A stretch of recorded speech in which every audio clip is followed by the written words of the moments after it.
यो ब्रह्मादि समस्तदेव विनितो लिङ्गात्मकस्यात्मजा यं लब्ध्वा हि मुदान्विता सुतनयं गौरी जगन्मातृका यस्येष्टानुगुणं समस्तविपदो दूरीकृता भक्तगाः वन्दे तं वररामलिङ्गतनयं श्रीविघ्ननाथं सदा निशादुष्टनिवारणे सुनिरता भक्तार्तिनिर्हारिणि यस्यात्विष्टतया हि लब्धविभवा निष्किञ्चनाः प्राणिनः मूढान् ज्ञानवतः करोति सततं या स्वप्रसादान् मुदा वन्दे तां परमेश्वरीं भगवतीं ज्ञानप्रदां शारदां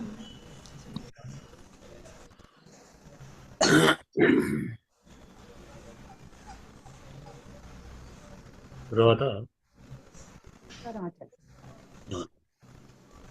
అజయ్ గారు చదువుతారా లవసిద్ధార్థం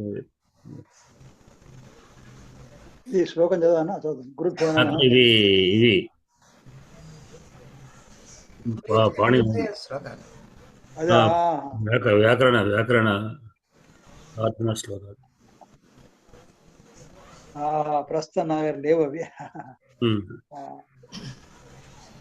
గారు చదువుతాను గురు గారు.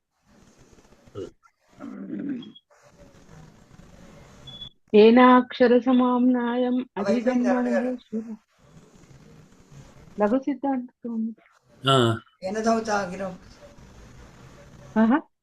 येन धौता गिरौ पुंसां ఇప్పుడు మొదటిది అదే కదా చదువు. అదే ఫస్ట్ అదే కదండి. సమామ్నాయం చదువుతున్నాను. అదే మొదటిది ఫస్ట్ అదే కదండి. అవును. ఏనాక్షర సమామ్నాయం అధిగమ్య మహేశ్వరాత్ కృష్ణం వ్యాకరణం ప్రోక్తం తస్మై పాణినయే నమః. ఏన ధౌతా గిరః పుంసాం విమలైః శబ్దవారిభిః తమశ్చాజ్ఞానజం భిన్నం తస్మై పాణినయే నమః. వాక్యకారం వరరుచిం భాష్యకారం పతంజలిం పాణినిం సూత్రకారం చ ప్రణతోస్మి మునిత్రయం. ఓం నమః పాణిన కాత్యాయన పతంజలిభ్యః శబ్ద విద్యా సంప్రదాయ ప్రవర్తకేభ్యో వంశశ్రేభ్యః పరమర్షిభ్యో మహద్భ్యో మునిభ్యో గురుభ్యః.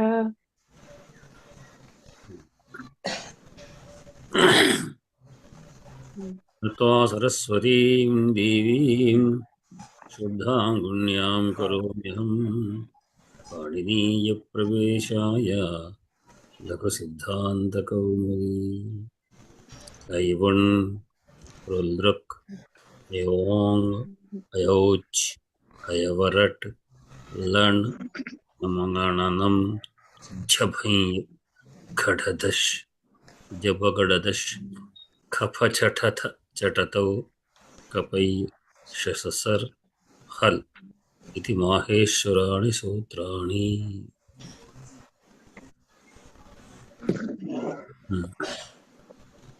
ఇవాళ శ్లోకంలో 51 శ్లోకం కుమారసంభం ప్రథమ సర్గ.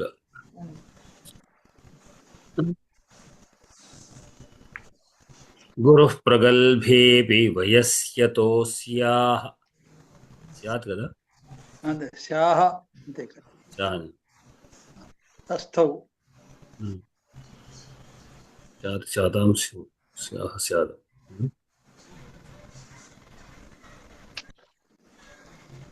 अस्याः लोक्यः सच गुरुः प्रगल्भे विभयस्यतोऽस्याः तस्थो निवृत्तान्यवराभिलाषः कृते कृशानोर्नहि मन्त्रपूतम् अर्हन्ति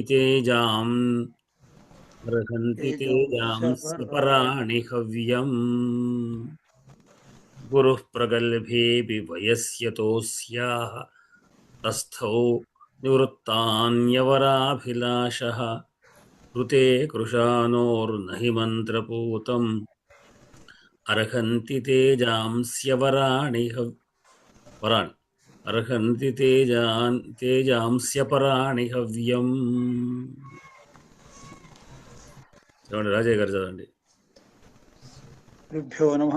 గురుః ప్రగల్భేపి వయస్యతోస్యాః తస్థౌ నివృత్తాన్యవరాభిలాషः కృతే కుశానోర్నహి మంత్రపూతం అర్హంతి తేజాంస్వపరాణి హవ్యం.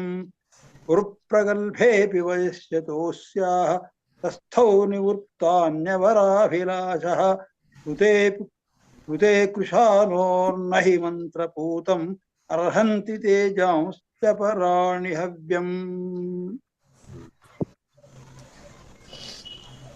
రెండోది అర్థం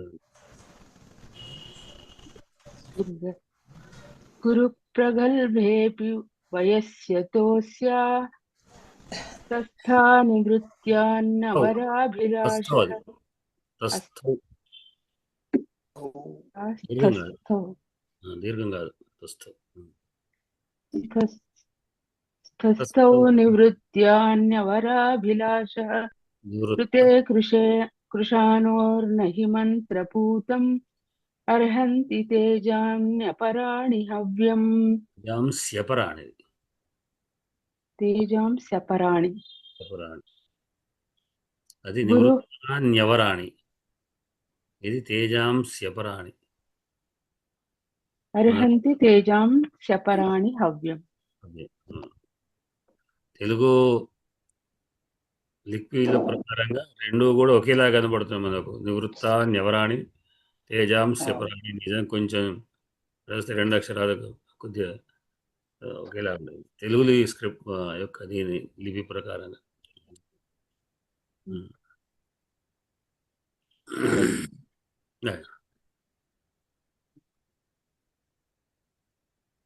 పదవి పని చేయండి అరుణ గారు. గురు ప్రగల్భే అపి వయసి అతః అస్యాః తస్థౌ నివృత్తాన్యవరాభిలాషః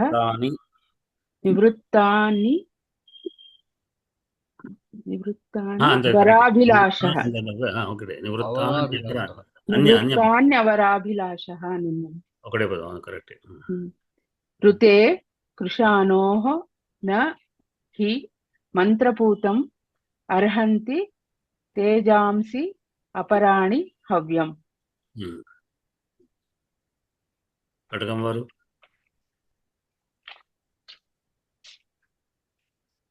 నమస్కారాలయ్య. గురుః ప్రగల్భేపి వయస్యతోస్యాస్తస్థౌ నివృత్యాన్యవరాభిలాషః నివృత్యాన్యవరాభిలాషः అంటున్నారు మీరు.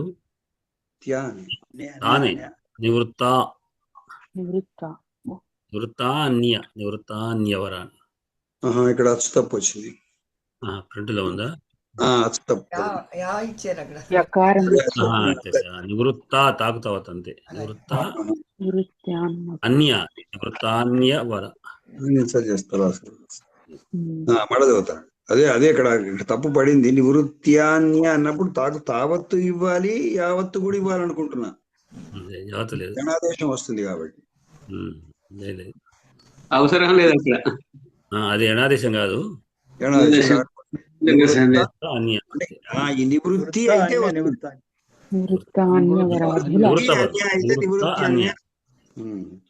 గురుః ప్రగల్భేపి వయస్యతోస్యాత్ స్యాస్తస్థౌ విసర్గలే స్యాస్తస్థౌ అంటే నివృత్తాన్యవరాభిలాషః ఋతే కృశానోర్నహి మంత్రభూతం అర్హంతి తేజాంస్యపరాణి హవ్యం. గురుః ప్రగల్భేపి వయస్యతోస్యాస్తస్థౌ నివృత్తాన్యవరాభిలాషః ఋతే కృశానోర్నహి మంత్రభూతం అర్హంతి తేజాంస్యపరాణి హవ్యం. చెప్తారా? విభక్తులు ఏముంది చూసి చెప్పడమేగా, మనకేం వచ్చిందా?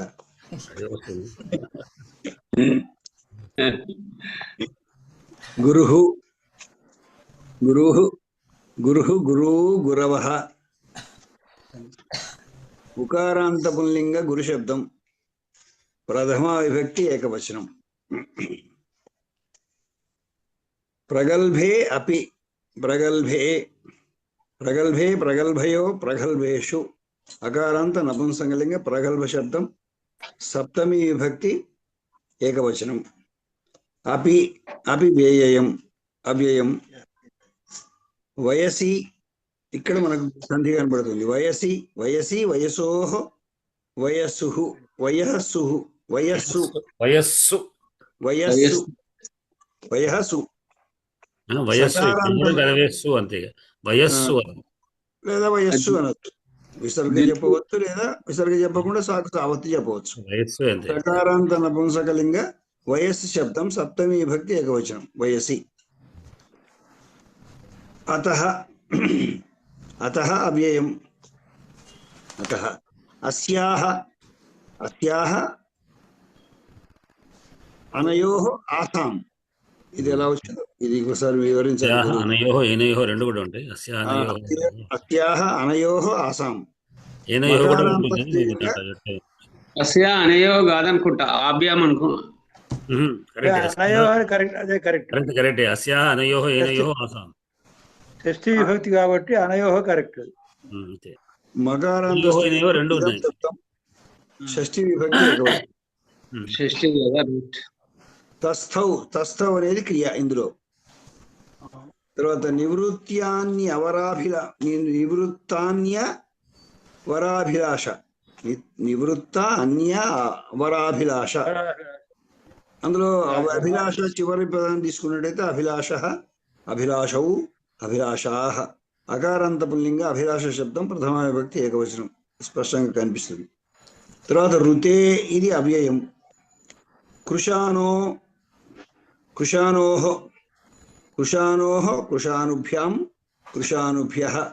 ఇది కూడా ఇంత క్రితం చెప్పుకున్న గురవ శబ్దం లాగా ఉకారాంత పుల్లింగ కృషాను శబ్దం పంచమి విభక్తి ఏకవచనం. తర్వాత నా హి అనే రెండు కూడా అవ్యయాలే. మంత్రభూతం మంత్రభూతం మంత్రభూతే మంత్రభూతాని. అకారాంత నపుంసకలింగ మంత్రభూత శబ్దం ద్వితీయ విభక్తి ఏకవచనం. ఇది తెలిసినటువంటి అంశం ఇందులో నాకు ఒక్కటి. తర్వాత హవ్యం మంత్రభూతం. అర్హంతి ఉంది. అర్హంతి అర్హంతి ఇందులో ఇవ్వలేదు.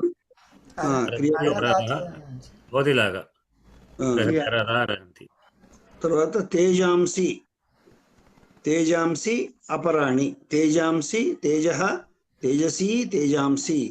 సకారాంత నపుంసకలింగ తేజ శబ్దం ప్రథమ విభక్తి బహువచనం. ఇది చివరిలో ఉంది కాబట్టి తేజాంసి ఉంది కాబట్టి.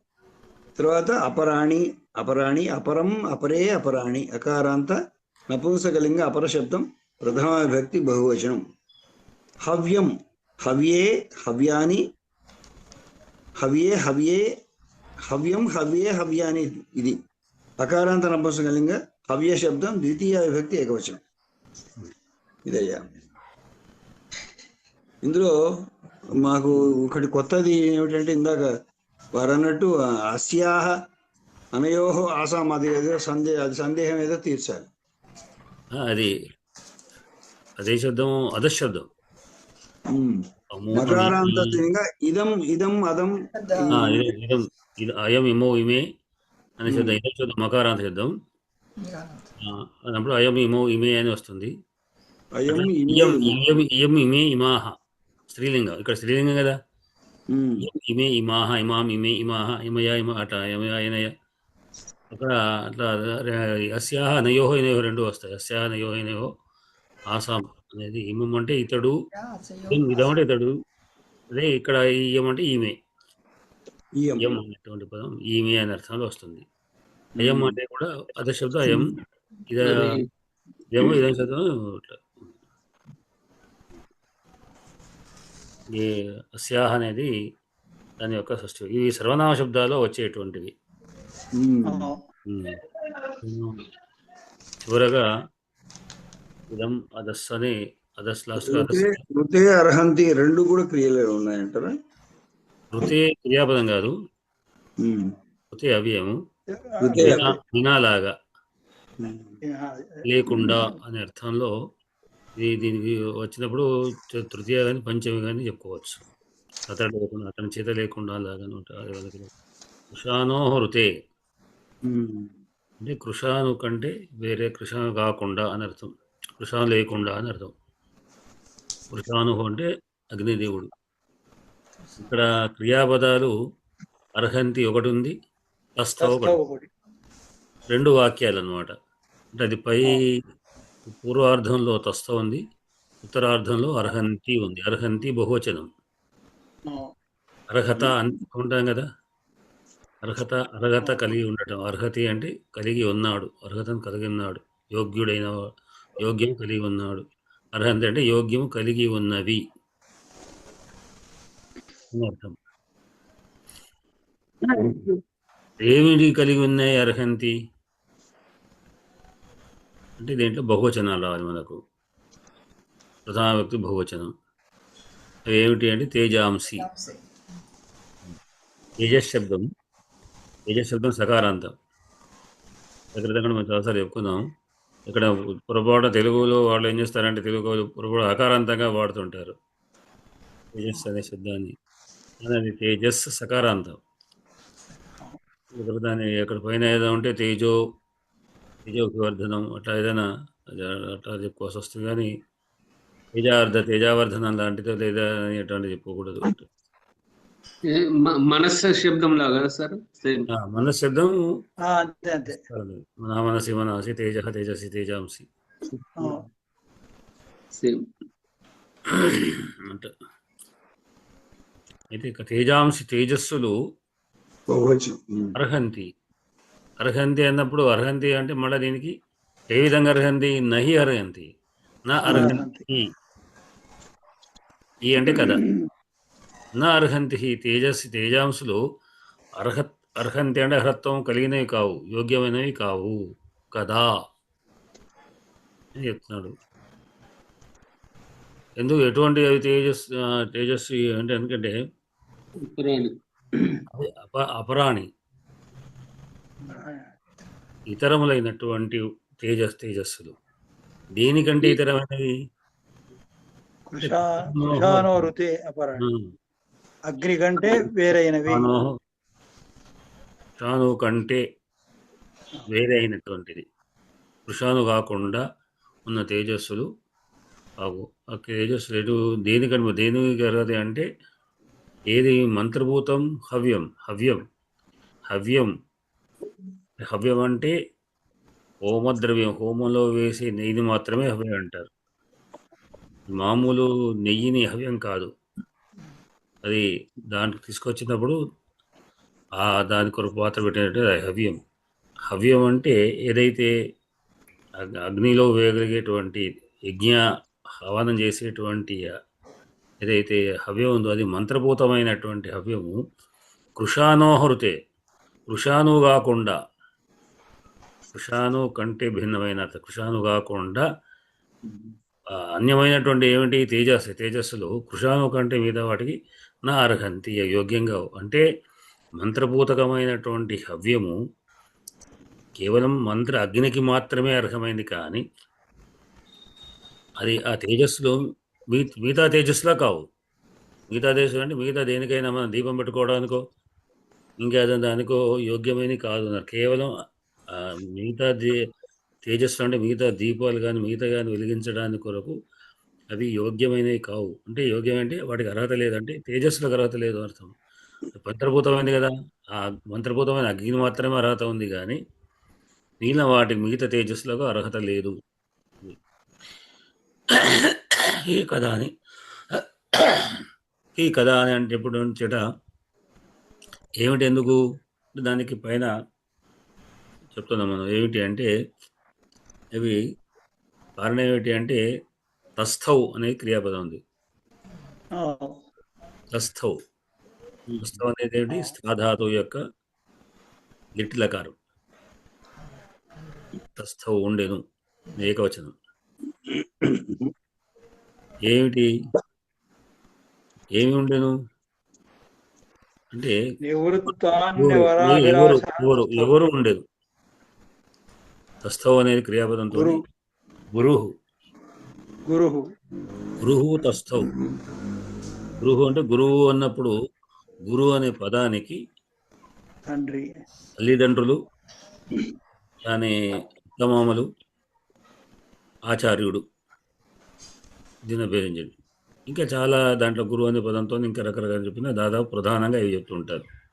ఈ కనుక తల్లిదండ్రులు కూడా గురువే అన్నమాట.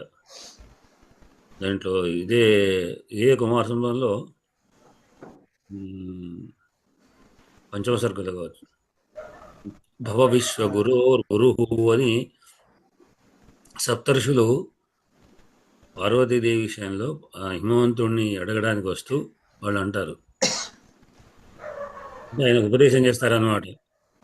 అంటే ఈ పార్వతీదేవిని ఆయన శివునికే అర్పణ చేసి శివునికే ఇవ్వాల్సింది అంటూ దాని ఏమవుతుంది, నువ్వు భవ విశ్వగురోహో గురు, విశ్వగురువునకే గురువుగా రావాల్సింది, విశ్వగురువునకు నీవు గురువు అవుతావు. ఆయన జగత్తునకు గురువు అయినటువంటి వాడు, జగద్గురువు అనేటువంటి వాడు. జగద్గురువు అంటే విద్య అనే కాకుండా మొత్తం సమాజం సృష్టించిన వాడు, అన్నింటికి తెలియనటువంటి వాడు అనే విధంగా గురువు అయినటువంటి ఆయనకు నీవు గురువు అంటే ఈ విధంగా అమ్మాయిని ఇవ్వడం ద్వారా నువ్వు గురువు అవుతావు. అక్కడ మామ అనే అర్థంలో ఉన్నాడు, ఇక్కడ గురువు అంటే తండ్రి అని అర్థం. ఎవరొక తండ్రి? అస్యాహ గురువు, ఆమె యొక్క గురువు ఆయనే నివృత్తాన్యవరాభిలాష,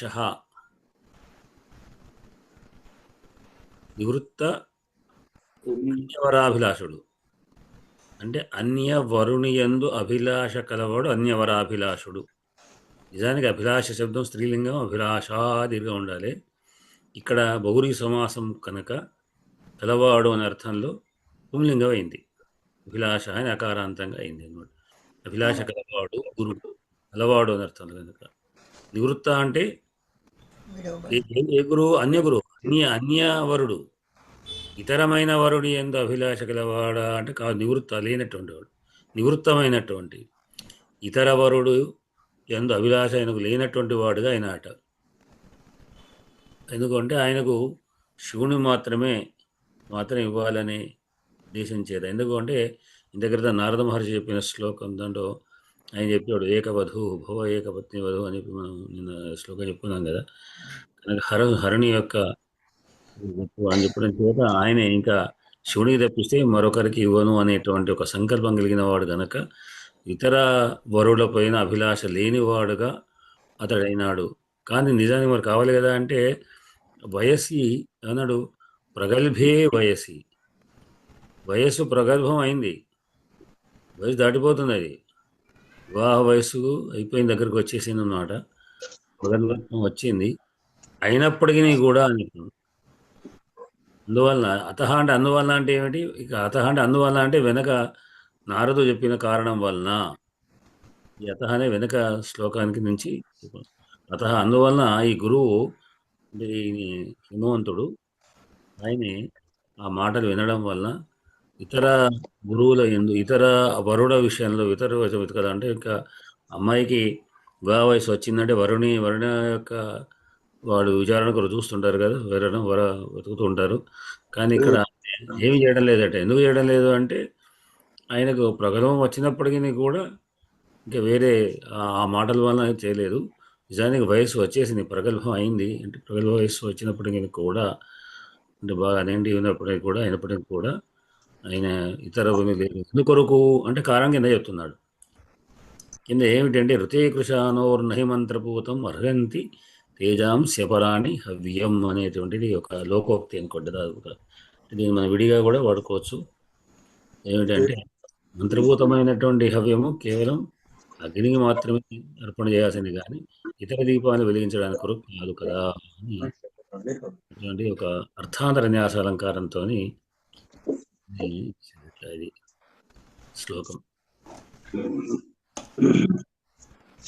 గురుః ప్రగల్భేపి వయస్యతోస్యాః తస్థౌ నివృత్తాన్యవరాభిలాషః ఋతే కృశానోర్నహి మంత్రపోతం అర్హంతి తేజాంస్యపరాణి హవ్యం. ఏంటో సంధులు రాజయ్య గారు? ప్రగల్భే ప్లస్ ప్రగల్భేపి పూర్వరూప సంధి, వయసి అతః వయస్యతః ణాదేశ సంధి, అతోస్యాః అతః అస్యాః अतोस्याः पूर्वरूपसन्धि अस्याः तस्थौ विसर्गसन्धि निवृत्तान्यवराभिलाषः निवृत्त प्लस अन्यवरा प्लस अभिलाषः निवृत्तान्यवराभिलाषः सवर्णदीर्घसन्धि कृशानोर्न विसर्गसन्धि तेजांस्यपराणि तेजांसि अपराणि तेजांस्यपराणि यणादिसन्धि అంతే అంతే. దీంట్లో మనకు సమాసాలు కూడా నివృత్తాన్యవరాభిలాష, నివృత్త అన్యవరాభిలాష సవర్ణ సవర్ణ సంధికి అభిలాష అయిపోయినాయి. వరుణియందు అభిలాష, వరే అభిలాష, వరాభిలాష, అభిలాష. ముందు అన్యవరుడు చెప్పాలి. అన్యశ్చాసోవరశ్చ అన్యవర అన్యశ్చాసోవరః అన్యశ్చాసోవరః అన్యవరః అన్యవరే అన్యవరే అన్యవరే అభిలాషः అన్యవరాభిలాషः అన్యవరేశ్వరనా లేదా నివృత్త అన్యవరాభిలాష సప్తమి నివృత్త అన్యవరాభిలాషः యస్య సహ నివృత్తాన్యవరాభిలాషः నివృత్త అన్యవరాభిలాష యస్య సహ, ఎవరికైతే ఉన్నదో అతడు నివృత్తమైన, అంటే నివృత్తమైనది అభిలాష. నివృత్తం అనేది అన్యవరాభిలాష కనుక అన్యవరాభిలాష చేశాక తర్వాత మనం నివృత్త అన్యవరాభిలాష చేస్తూ ఉంటాం. తర్వాత ఏముంది? మంత్రభూతం మంత్రేణ పూతం మంత్రభూతం తృతీయ తత్పురుషం. మంత్రేణ పూతం మంత్రభూతం.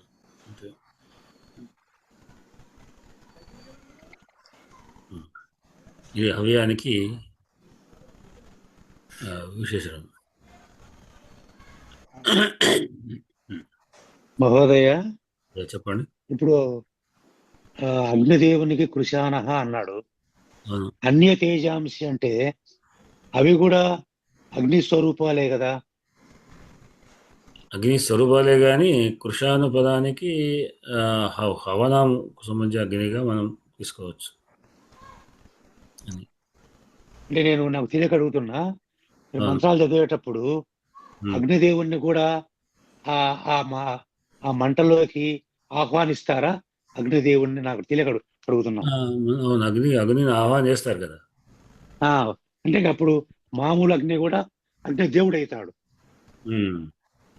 అంటే అగ్నిని హవనంలో మీరు యజ్ఞ హవనం చేసేటప్పుడు ఈ అగ్ని పెట్టెలు వెలిగించడం, పెట్టి ఆహ్వానించడం కాదు, కృత్రిమమైనటువంటి అగ్నిని చేయరు. ఏం చేస్తారంటే అరణి అంటారు. రెండు చిలుకుతారు, చిలకంగా దాని నుంచి వాటితో అగ్నిని ప్రజ్వలింపజేసి ఆ తర్వాత చేస్తారు. అది ఒక్కొక్కసారి బాగా సమయం కూడా తీసుకుంటుంది. చేసేటువంటి ఋత్వికులు అలసిపోతారు అగ్నిని ప్రజ్వలింపజేయడానికి. ఒకసారి తొందరగా రావచ్చు, ఒకసారి రోజంతా కూడా తీసుకోవచ్చు పూజ. చిలక వస్తుంది. జమ్మి కర్ర తీసుకుంటారు. జమ్మి దగ్గర అగ్నిని దాచుకునేటటువంటి వృక్షం జమ్మి. అందుకోసం జమ్మిని అగ్నిగర్భ అంటాం. ఆ జమ్మి కర్రను తీసుకొని అరణి కర్రగా ఉపయోగించేది జమ్మి. దాని ఘర్షణ చెందిస్తే వెంటనే అగ్ని వస్తుంది. కాబట్టి అందులోంచి అగ్ని వస్తుందని జమ్మిని అగ్నిగర్భ అంటారు.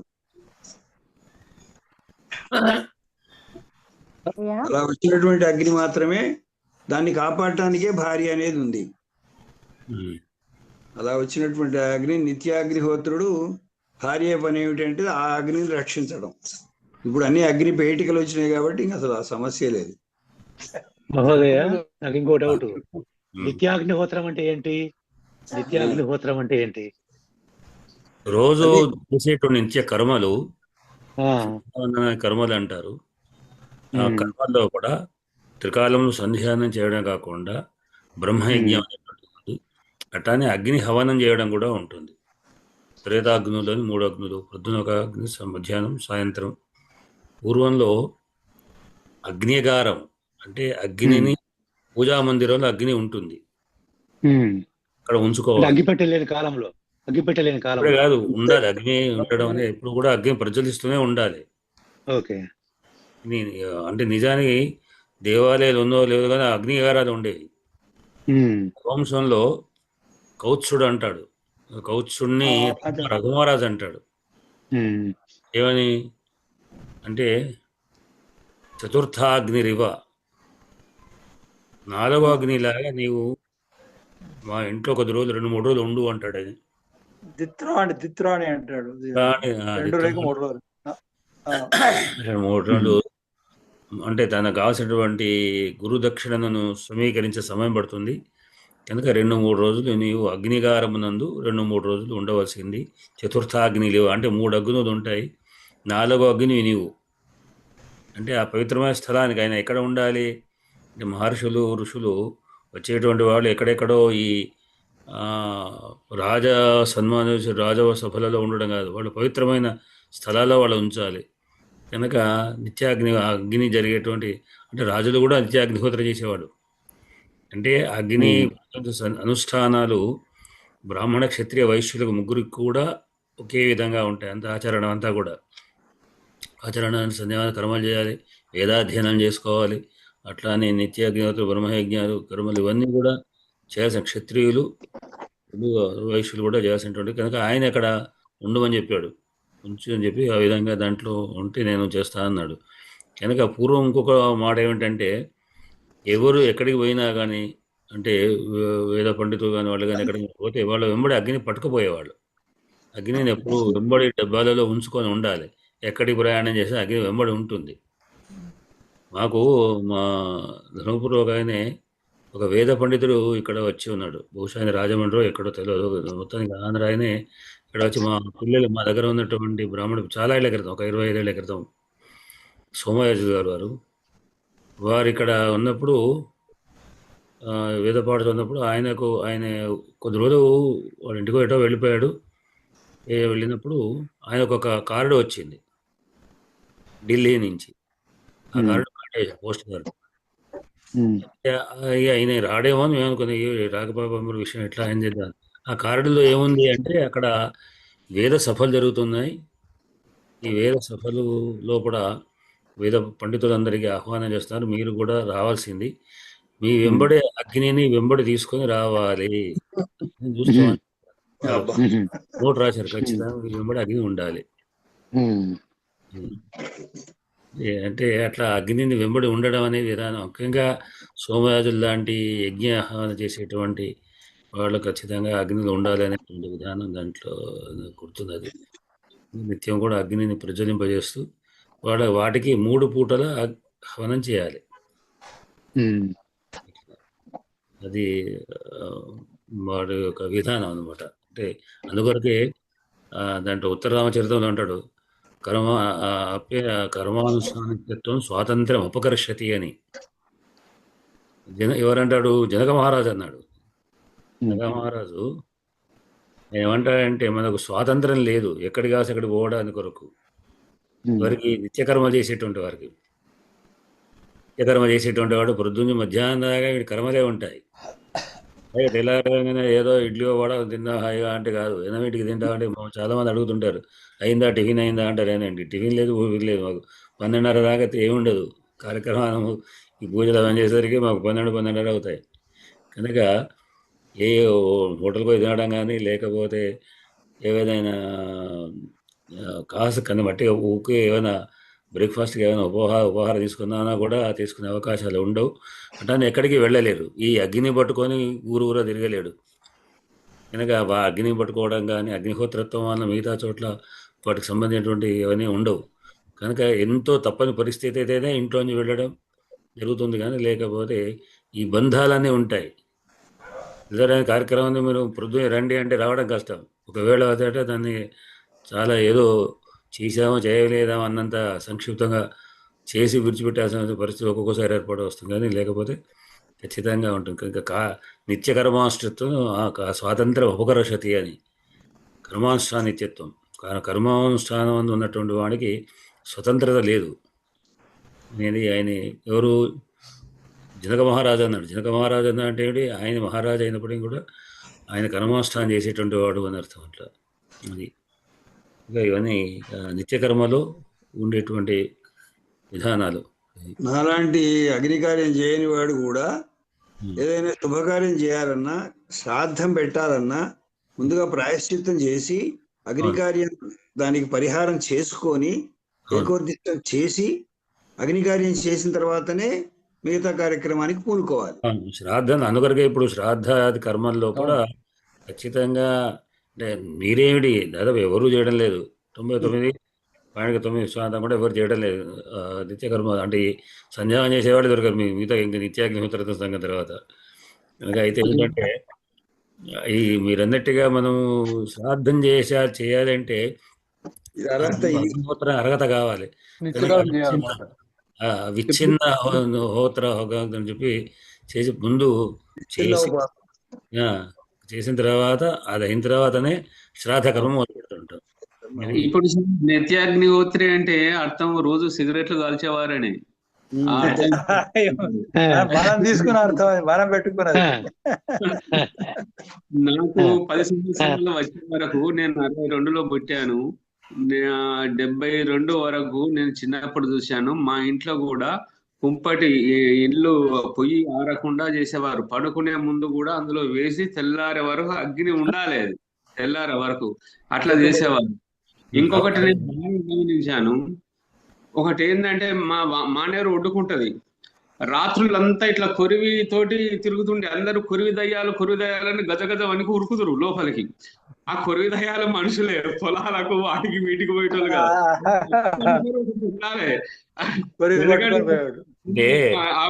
ఏముంటాయో, ఏ జంతువులు ఉంటాయో ఏముంటాయో, పొలాలకు నీళ్లు పెట్టాలి కదా, ఆ పైరలు తీసి అట్లా అన్నట్టు. కరెంట్ వచ్చింది, అన్ని వచ్చినాయి, కొరివి దయ్యాలు.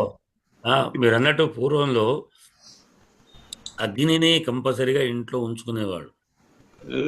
అంటే వంటలకు కానీ కూడా కావాలి, ఇంట్లో పొయ్యి లోపల ఉండాల్సిందే. అగ్ని చల్లారిందంటే మళ్ళీ తెల్లారి అగ్ని దొరకదు. అగ్ని ఒకవేళ ఏదైనా మనం ఊరికి వెళ్ళి అటు వెళ్ళి 2 రోజులు లేకుండా వచ్చిన తర్వాత కావాలంటే పక్క ఇంటికి వెళ్ళి తెచ్చుకునేవాడు. ఇంత అగ్ని ఇవ్వు మాకు చేయబోయేలాగా.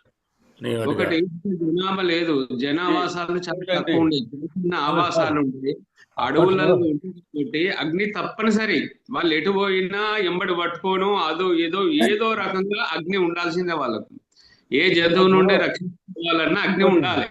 అది వాళ్ళకి అప్పట్లో పొదుపు కూడా ఎక్కువ. ఒక అగ్గిపెట్టె, మా పూర్వులు చెప్తారు, ఒక అగ్గిపెట్టె 4 రోజులు రావాలని. చాలా కరువు కాలం. అది కాదు మీరు అనేది. అగ్ని పెట్టి అనేది తయారైన తర్వాత అగ్ని పెట్టి తయారు అవ్వడం ఎన్నేళ్ల క్రితం, ఈ మధ్య కాలమే. 100 ఏళ్ల క్రితం, 150 ఏళ్ల క్రితం, ఒక 100 ఏళ్ల క్రితం.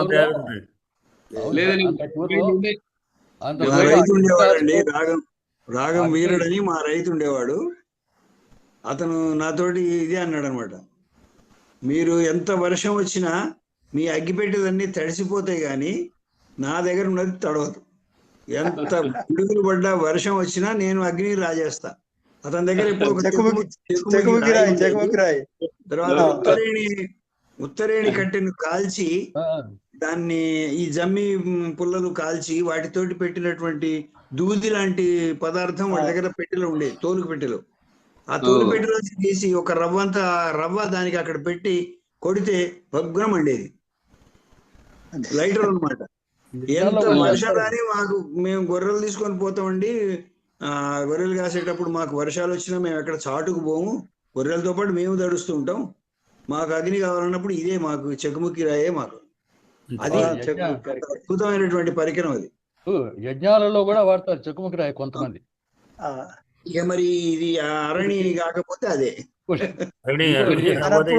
ఆ రోజుల్లో కాదు సార్, ఆచారం సంగతే కాకుండా అది అవసరం కూడా.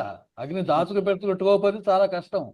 అదే అగ్గి పెట్టింది కాబట్టి నేనేమో చెప్పాను అంటే నిత్యాగ్నిహోత్రతం గురించి. పంట కూడా కావాల్సిన కూడా అదే నేను చెప్పేది ఏంటంటే ఖచ్చితంగా ఇంట్లో ఒకటి పొయ్యి వెలుగుతూ ఉండాలి, ఎప్పుడు ఉండాల్సిందే. అది మళ్ళీ అది భద్రయ్య గారు జ్ఞాపకం చేశారు ఆ విషయం. అది ఏంటంటే ఇంట్లో అగ్ని ఒకవేళ చల్లారిపోయింది అనుకోండి, పక్కాళ్ళ ఇంటికి పోయి తెచ్చుకోవాల్సిందే. రాజేయటం చాలా కష్టం.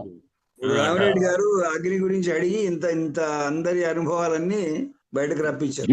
ఇంకొకటి ఏంటంటే ఈ నిత్యాగ్నిహోత్రుల ఇళ్లలో ఆరోగ్యం చాలా బాగా కాపాడుతుంది అని చెప్పి అట్లా ఉన్నది. భోపాల్ ఇన్సిడెంట్ గురించి చెప్పారు.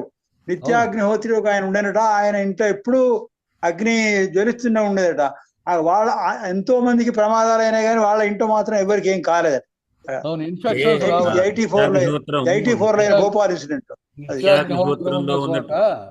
భయానికి పాములు రావు, తేళ్లు రావు, జంతువులు రావు. అగ్నిహోత్రం యొక్క ధూమము చాలా శ్రేష్టమైనటువంటిది. అది దాంట్లో ఉంది కదా, ఏంటంటే ఇవన్నీ కూడా ఏవేవి శ్రేష్టమైన దాంట్లో కూడా యజ్ఞాగ్ని అనేటువంటి అగ్నిధూమము శ్రేష్టమైనది. అట్లానే ప్రేత ధూమము వినాశకరమైనటువంటిది. నీతి శాస్త్రం చెప్పాడు. కరెక్ట్. ఎందుకంటే ఇది నెయ్యితో చేయబడినటువంటి ఇది ఆ అగ్ని మంత్రపూతకమైపోయినటువంటి హవనం నెత్తితో చేసినటువంటిది. అది కానిటువంటి ఆ పొగ మంచి ఆరోగ్యాన్ని కలిగింపజేస్తుంది. మీరు అన్నట్టుగా అనారోగ్యాలు ఏమైనా ఉంటే కూడా పోతాయి, ఇన్ఫెక్షన్స్ ఉండవండి. భోపాల్ ఇన్సిడెంట్ ను చెప్పారు, ఉదాహరణ చెప్పారు. ఆ నిత్యాగ్నిహోత్రుల ఇంట్లో వాళ్ళకి ఏమి కాలేదట, మిగతా వాళ్ళు ఎంతో మంది చనిపోయినారు కానీ ఆ గ్యాస్ వల్ల. అంటే వాళ్లకు లోపల ఉన్నటువంటి శరీరంలోకి లోపలికి వెళ్తుంది కనుక ఇది శరీరాన్ని కూడా కాపాడుతుంటుంది, అన్ని అనారోగ్యాలన్నీ కూడా. రోగ నిరోధక శక్తి బాగుంటుంది అన్నమాట వాళ్ళకి, రోగ నిరోధక శక్తి. ఆ మనుషుల్లో కూడా మంచి తేజస్ ఉంటుంది సార్. ఆయుర్వై ఘృతం అని చెప్పి నెయ్యి చాలా ఆయుష్యాన్ని కలిగింపజేస్తున్నది.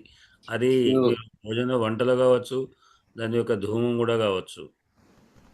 అంటే నెయ్యి వర్తనే వేయండి. ఇప్పుడు మనం ఆవును పెంచాలి, ఆవును పెంచాలి, ఆవు పేడతో పిడకలు చేయాలి, ఆవు పాలతో నెయ్యి చేయాలి. దానికోసం మోదుగు సమిధలు తెచ్చుకోవాలి, రాగి సమిధలు తెచ్చుకోవాలి. ఇంకేం పని లేదు, అదొక్కటి మాత్రమే చేయగలుగుతాం. అందుకొరకే వెస్టర్న్ వాళ్ళకు ఈ నెయ్యి అనేది తెలియదు. వాళ్ళు అందుకొరకే ఘీ అంటారు. ఇంగ్లీష్ లో కూడా ఘీయే పదం. ఈ నెయ్యి వచ్చిన తర్వాతనే అక్కడ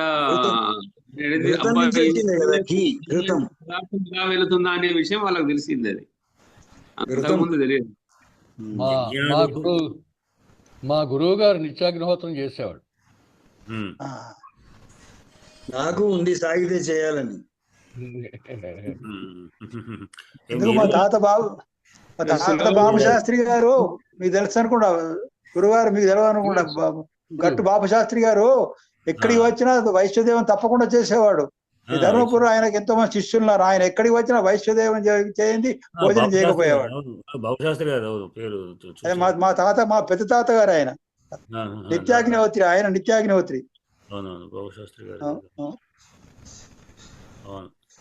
అయితే ఇప్పుడు మీరు కడకవారు మీరే కాదు, మా అబ్బాయి ఉన్నాడు, మావాడు రెండోవాడు. అక్కడ మీరు మన ఉపకర్మకు వచ్చారు కదా, వానికి నిష్టను నియమష్ట విపరీతంగా వాడు బ్రహ్మయజ్ఞం చేస్తారు, నిత్య సంధ్యానం చేస్తారు. వీలైనప్పుడల్లా అంటే రోజు రుద్రాభిషేకాలు, అట్లానే వీలైతే ఏకాదశి లేకపోతే ఇంకా వీలైతే మహాన్యాసపూర్వకంగా. దీంతో పాటు వాడికి ఇది కూడా నేను మీరు అన్నట్టు నిత్యాగ్నిహోత్రి వైశ్వనాథన్ కూడా మొదలు పెడతా అని వాడు ప్లాన్ వేస్తున్నాడు.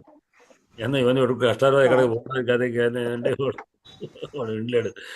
వాడు బుద్ధి కర్మనిష్ఠుడు, వాడు బాగా వాడు ఇంకోటి అయితే మళ్ళీ వాడికి సాఫ్ట్వేర్ ఇంజనీర్లు వాళ్ళకు వాళ్ళకు మధ్యాహ్నం కార్యక్రమం ఉంటుంది. వాళ్ళంతా వర్క్ ఫ్రమ్ హోమ్ కనుక వాళ్ళకు మధ్యాహ్నం 3-2 దాకా ఇంట్లో ఉంటాడు. ఇంకా ఇవన్నీ చేసుకొని తర్వాత చేస్తుంటాడు వాడు.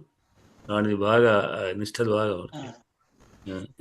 ఇవన్నీ ఉండబట్టే, అది కాదు సార్, ఇవన్నీ ఉండబట్టే ఆ వేదాలు ఉపనిషత్తులు నిలబడ్డాయి. అలా పెడితే అట్లా ఉండేటంటే ఎప్పుడైనా పోయేవి. అందుకొరకే రాజులు యజ్ఞాలు చేయాలన్నారు.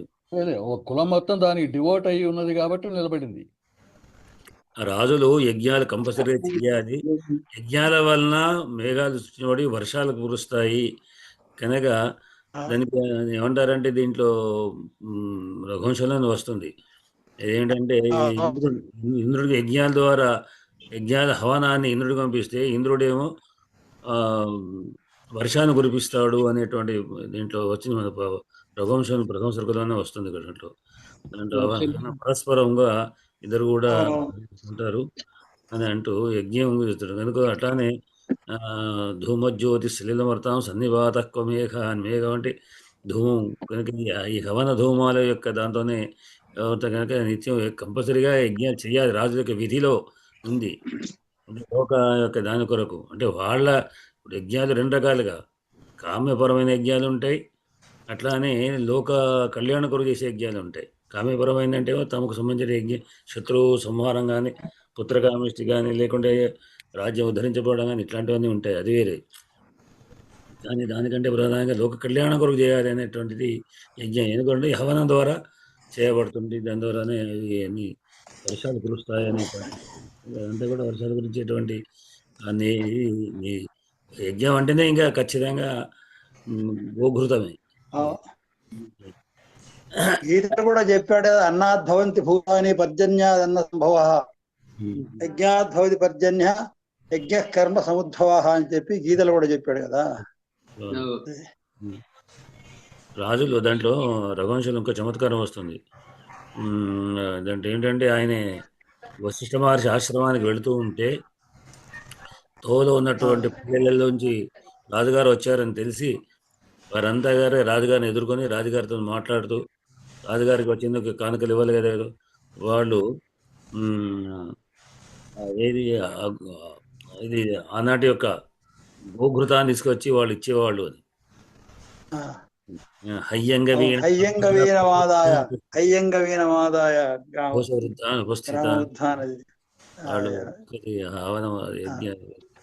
అంటే ఆయనకు రెండు రకాలుగా కూడా నెయ్యి అంటే నిత్యాగ్నిహోత్రంకు కావచ్చు, తర్వాత మిగతా వాటి కావచ్చు, అన్నింటికి కూడా చూస్తుంది అంటే. కానీ ప్రతి ఔషధాల్లో కూడా అయం అంటే గవీనం అనేటువంటిది తీసుకుంటారు కదా, ఇష్టమైనటువంటిది. నెయ్యి చాలా బలవర్ధకమైనది కాబట్టి ఏది కొద్దిగా పడ్డదంటే మనిషి చాలా ఆరోగ్యంగా ఉంటాడు. పాలు పెరుగు నెయ్యి అనేది ఆవులతోటి అట్లా అద్భుతమైనటువంటి ఒక ప్రగతికి దారి తీసింది. అప్పుడు వరకే గోవులు ఉండాలని చెప్పడం శ్రీదేవి గారికి ఏదో అనుమానం వచ్చిందంటున్నారు అరవల్లి వారు. అంటే రుతే అంటే వినా అంటే తప్ప, అప్పుడు అంటే ఇప్పుడు ఒక వాక్య ప్రయోగం చేసేటప్పుడు గురువు రుతే నా ప్రాప్నోమి జ్ఞానం లేదా పంచమి వాడాలి. పంచమి ఎలా కృషానోహరుతే కృషానోహరుతే కదా ఇప్పుడు గురువు లెక్క వాడాలి. గురుహరుతే వినానప్పుడు తృతీయ కూడా వాడవచ్చు. అట్లా ఉంటుంది వినా అని ఎట్లా అంటేనే వినా అని అర్థం చెప్పుకున్నాం కదా. అంతే వాడుకలో ఒక విధానంలో కృషాను అంటే పంచమి భక్తి రావాలి, పోష తృతీయ కూడా రావాల్సి ఉంటుంది. అంటే ఏదైనా అది గురు బోధనేరుతే నా ప్రాప్నోమి భగవద్ దర్శనం జ్ఞానం గురోహృతే అంతే. గురోరుతే ఓహో గురోరుతే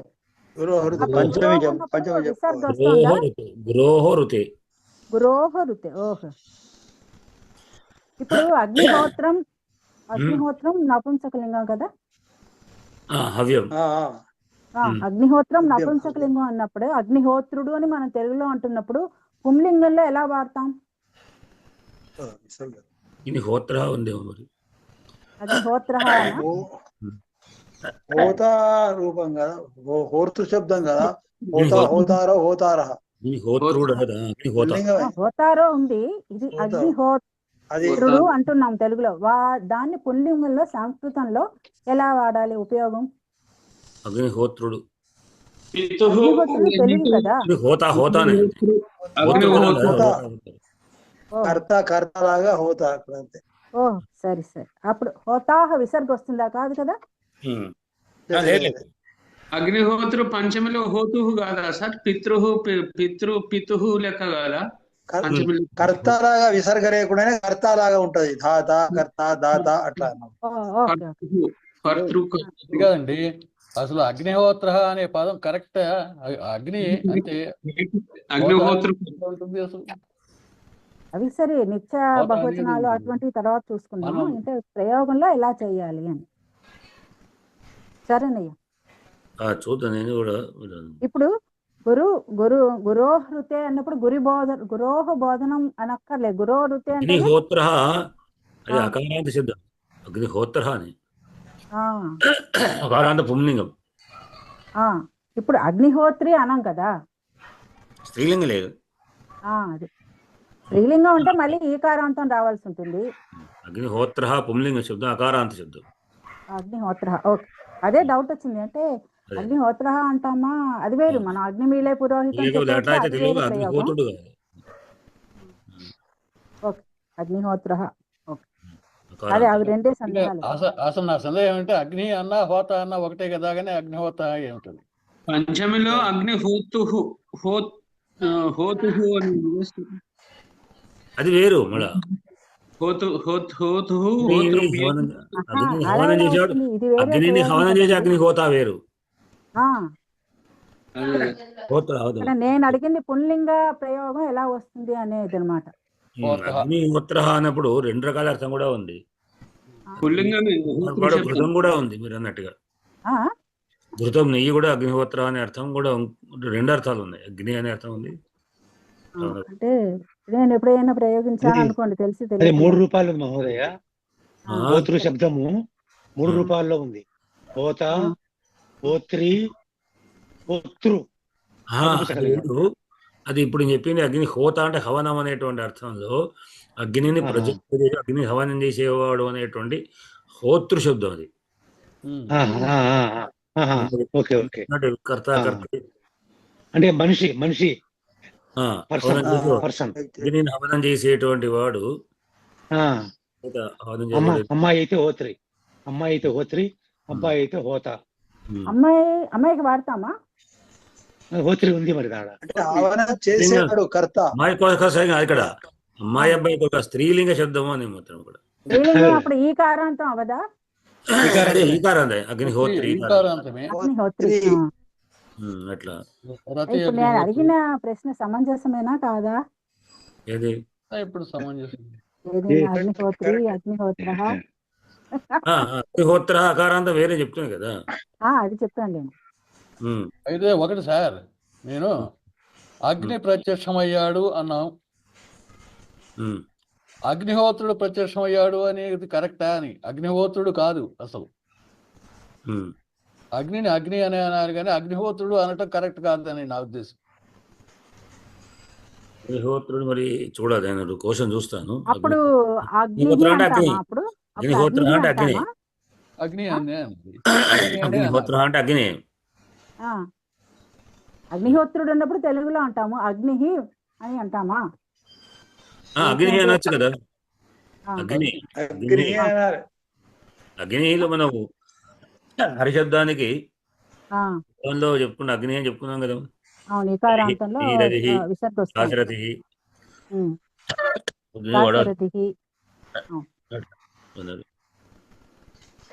ఇలాగే వస్తుంటాయి. హోతం చేసేవాడు కాబట్టి హోత్రి. అట్లే ఉంటాయి. పితృ, పిత, మాతృ, మాత, హోతృ, హోత. అవి రుకారాంతం. హోత అంటే హవనం చేసే వ్యక్తి, అంటే ఋత్వికుడు లేదా యజమాని. అగ్ని హోత అదే స్త్రీలింగంలో హోత్రి, అది స్త్రీలింగ హోత్రి అయింది. అట్లే ఉంటుంది. కూడా హోత్రి అని ఉంటుంది. అగ్నిహోత్రు ఉంటుంది. ఏ లింగం నపుంసకలింగం అనేది ఏం లేదు, అంతే. ఒకటి ఒక విషయం గుర్తుంచుకోండి, ఇక్కడ మన వ్యక్తులం కాదు, వ్యాకరణం చూడాలి.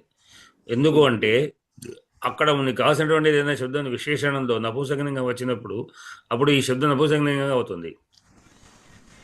ఇక్కడ తెలుగు అక్కడ ఉండే విశేష శబ్దాన్ని బట్టి ఈ శబ్దం స్త్రీలింగమా పుంలింగం నపుంసకలింగంగా మారుతుంది. భార్యా శబ్దం ఉంది, భార్యా శబ్దం స్త్రీ ఉంది కదా. ఓకే, భార్యా శబ్దం స్త్రీ ఆకారాంతం కదా. సభార్య అంటాం. భార్యా సమేతుడు. భార్య అంటే భార్యా సమేతుడు అన్నప్పుడు భార్యన సహవర్తైతే సభార్య అకారాంతం అయింది, పుంలింగం అయింది కదా. అట్లా అది సందర్భాన్ని బట్టి మారుతూ ఉంటుంది. అదే దాన్ని బట్టి మారుతుంది.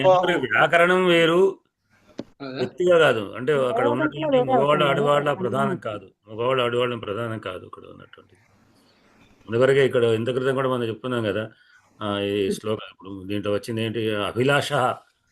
అభిలాష స్త్రీలింగం, ఇక్కడ సమాసాంతర్గతంగా అభిలాష పుల్లింగం అవుతుంది. అదొకటి నోట్ చేసుకున్నాను అడుగుదామని. అట్లా ఎందుకు గురువు అభిలాష, గురువు పుల్లింగం అభిలాష అట్లయింది. ఇది ఆర్య ఆర్య వాళ్ళేనా? ఆర్య ఆర్య అంటారు కదా, అట్లానేనా? ఆర్య వేరు, ఆర్య ఆర్య వేరు, అది టాప్ ప్రత్యయం అంటారు. అంటే ఆర్యే మళ్ళీ స్త్రీలింగం అవుతుంది. ఆర్యే ఆర్య ఆర్యే కాదు, ఆర్య ఆర్య దీర్ఘం. సంబోధనలో ఆర్యే, సంబోధనలో ఆర్యే, సంబోధనలో ఆర్యే స్త్రీలింగాన్ని. రమే అన్నట్టు రమేలాగా మామూలుగా ఆర్య శబ్దం, అది పుంలింగంలో ఆర్య ఆర్య అని ఆర్యం అని నపుంసకం చేసుకోవచ్చు. అవును. ఆర్యం నపుంసకమా? అంతే కదా మరి. ధనం ఆర్యం, ఆర్య ఆర్య ఆర్యం లేదా ఆర్యం. అప్పుడు ఆర్యం ఏ ఏ అర్థంలో వస్తుంది? పూజ్యమైనటువంటి, పూజ్యమైనటువంటి, పూజ్యమైన,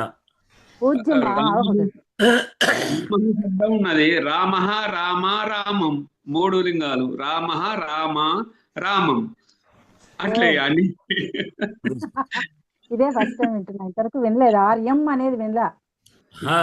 అవుతుందని చెప్తున్నాను. మీరు వినోకి ప్రయోగించవచ్చు, ప్రయోగించకపోవచ్చు. ప్రయోగిస్తాం లేదో తెలియాలి కదా. ఇంతకు ఏం చెప్పాను, అది ఒక విశేషణ పదంగా అయ్యి బౌరీలో దాంట్లో ప్రకారంగా అయిన తర్వాత అక్కడ ఉన్న విశేష నపుంసకలింగం అయినప్పుడు ఇది అవుతుంది. అది ఏదైతే ఇది ఆలింగం అవుతుందని గతంలో చెప్పారు మీరు. అదే అదే ఇప్పుడు కూడా అయిపోయాను, ఇంతకుముందు కూడా. అదే ఇప్పుడు కూడా చెప్పారు. వ్యాకరణం వేరు, వ్యక్తులు వేరు. ఇక్కడ మగవాళ్ళ ఆడవాళ్ళ కాదు, ప్రధానం కాదు. కాకుండా అక్కడ ఉన్నటువంటి పదాన్ని బట్టి వ్యాకరణ అంశాలు బట్టి మారుతూ ఉంటుంది. పదమే ప్రధానం అక్కడ సంస్కృతం. వ్యాకరణ నిర్దేశం స్త్రీ పుమ్ అనేటువంటి అర్థం స్త్రీలింగం పుంలింగం అనేటువంటి వ్యక్తి కాదు. వ్యాకరణం అంతే, నపుంసకలింగం కూడా అంతే. వృక్ష శబ్దం ఉంది, పుంలింగం అయింది. లతా శబ్దం స్త్రీలింగం అయింది. వృక్ష అవుతుంది, మరి వృక్షం నపుంసకం అవుతుంది కదా. అది కాదు, వృక్ష పుంలింగం కాదు కాదు కాదు, వృక్ష అనే పుల్లింగమే అది. రామశబ్దతే ఏదో చెప్పుకుందాం. కృష్ణ గోవింద ముకుంద నిలయ ఇత్యాదయ, వృక్ష ఇత్యాదయ అంటావు. నిలయ ఉంది, నిలయ ఆలయం పుంలింగం అయింది కదా. అందుకొరకే తెలుగులో మహద్వాంసికాలకు మాత్రమే ఉత్వడుంగులు చేరుతాయి సంస్కృతం నుండి వచ్చినప్పుడు. అది తప్పనిసరి మహద్వాంసికం కావాలి. లేకపోతే మీరు అమహత్ అయినప్పుడు కళత్రం స్త్రీలింగం. కళత్రము అంటే భార్య గాని నపుంసకలింగం అది, నపుంసకలింగం అది. మిత్రముడు కూడా అంతే, మిత్రమా అని పిలుస్తుంటాయి. మా ఎక్కడ మిత్రం కూడా నపుంసకలింగం. పురుషుడే సూర్యుడు, మిత్ర అంటే సూర్యుడు, మిత్రుడు ఉంది, రెండు ఉన్నాయి కదా. మిత్ర మిత్రం, మిత్ర అంటే సూర్యుడు, మిత్రం అంటే స్నేహితుడు. ఉంటుంది, పుల్లింగం ఉంటుంది. మిత్రాదులకు 2 రూపాలు ఉంటాయి, దూత, దూతుడు, ఇట్లా వాడచ్చు. ఇది సూక్తాల్లో వచ్చాయి మనకి ఇవి. అంటే నేనేమి ప్రత్యేకం ప్రయోగించాను, ఒక్కోసారి చిన్న చిన్న శ్లోకాలు రాసేటప్పుడు ఈ తేడాలు వస్తాయేమో అని అడిగాను అంతే. ప్రయోగించండి, కొత్త ప్రయోగిస్తుంటే తెలుస్తుంది కదా. తెలిసిన వాళ్ళ దగ్గర చెప్పే రెక్టిఫై చేసుకోగలను, కానీ బయట చేస్తే అవమానం. మీ గురువు ఎవరమ్మా అని అడిగారు అనుకోండి, తెలిసిన వాళ్ళకి కూడా అవమానం తెచ్చింది అన్న. గురుశబ్దము ఇంకొకటి, గురుశబ్దము స్త్రీలింగంలో మామూలుగా గురువు అంటే గురువు, పుంలింగం గురుహే. స్త్రీలింగంలో కూడా గురువు అంటే ఆచార్యాని, ఆచార్యని అంటాం కదా. గురువు అయితే గురుహే, ఆచార్యాణి అనాలి. ఆచార్య పుల్లింగం, ఆచార్యాణి. గురు శబ్దం గురించి చెప్తున్నాను. స్వయంగా ఆమె ఆ గురువు అయితే గురువే. గురువు యొక్క గురు సంబంధమైన గురు భార్య అయితే గురువీ అవుతుంది. గురువీ ప్రసవ వేదన. గురువు భార్య, గురువు భార్య ఒక శ్లోకవాక్యం ఉంది. అంటే వేదనకు విశేషణం గురువి, వేదనకు విశేషణం గురువి, గొప్పది అని అర్థం అక్కడ. గురువి ప్రసవ ఈకారాంతం గురువి, ఈకారాంతం స్త్రీలింగాన్ని స్త్రీలింగం మాత్రం ఈకారాంతంగా అవుతుంది కదా. స్త్రీలింగం ఈకారాంతం లేదా కానీ ఆచార్య పదం కూడా స్వయం ఆచార్య అయితే ఆచార్య అని, ఆచార్య భార్య అయితే ఆచార్య అని. అదే ఇప్పుడు శ్లోకాలు రాసేప్పుడు ఇప్పుడు వచన ప్రయోగం చేసేప్పుడు వాక్య ప్రయోగం ఆచార్య మహోదయ అన్నప్పుడు ఆచార్య దీర్ఘం వద్దని మీరు చెప్పారు. అది ఏ సందర్భంలో ఆచార్య అనాలి, ఎప్పుడు ఆచార్య రామ అన్నట్టు, రామ అంటే సంబోధన రామ అన్నమాట, అంతే. అప్పుడు ఆచార్యకి మనం పుల్లింగ విసర్గ పెట్టాం. ఒక్క నిమిషం అమ్మా, సంబోధన పెట్టాం. జనరల్ గా తెలుగులో సంబోధనకు దీర్ఘం తీస్తారు, ఆ ప్రకారం మీరు దీర్ఘం తీస్తారు కానీ తెలుగు విధానమే. కానీ సంస్కృతంలో హే రామ అని ఉంది కానీ హే రామా అని లేదు. ఆచార్య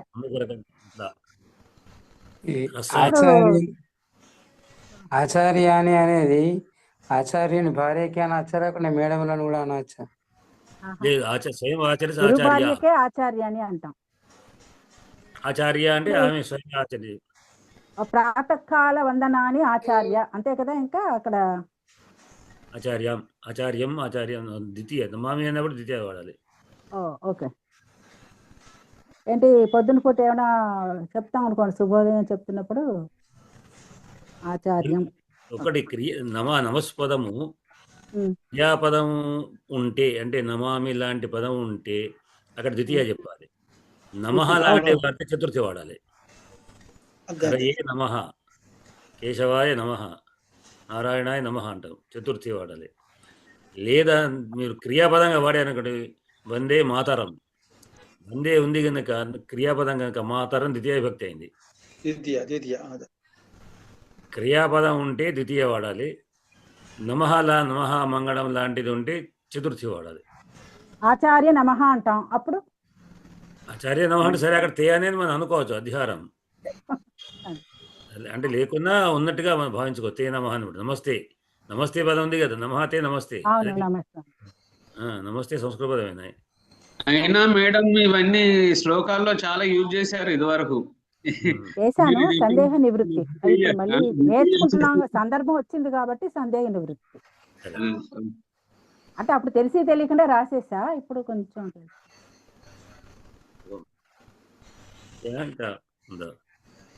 ధన్యవాదములయ్యా. అస్తు ప్రజాభిః పరిపాలయంతాం న్యాయ్యేన మార్గేణ మహిమహేషా గోబ్రాహ్మణేభ్యః శుభమస్తు. లోకాః సమస్తాః సుఖినో భవంతు. శుభరాత్రి అందరికి ధన్యవాదాలు. అక్కడి వారు ధన్యవాదాలు. నమస్కారం సార్.